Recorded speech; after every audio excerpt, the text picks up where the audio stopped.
मडकयच्या भाविकांनी नवदुर्गेचो प्रकटोत्सव मनयलो। देवस्थानान जाल्ल्या कर्मकांडाक भक्त भाविकांनी व्हडा उमेदीन उपस्थिती लायिल्ली। सांस्कृतिक कार्यावळींचोय आस्पाव आसलो। पळयात।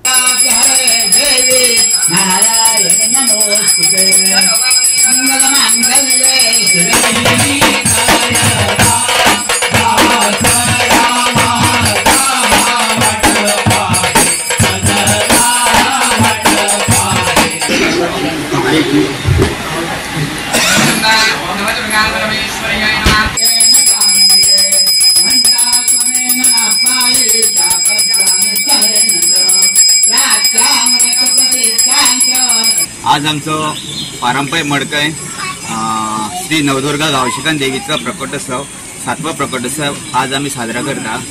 2018 साली आम्ही हो प्रकटोत्सव मनोवपाक सुरू केलो। तर हे देवीचो इतिहास जो आज जगप्रसिद्ध आसा।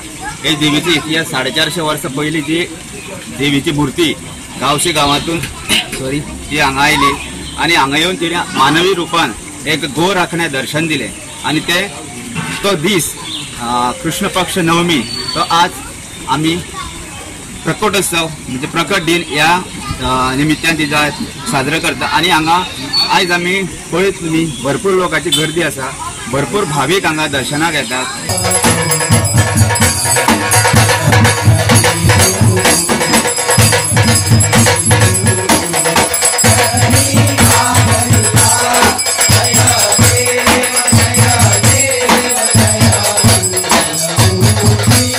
गोवा 365 खातीर कृष्णा नायक, गौतमी गावकार आणि ओमकार देशप्रभू।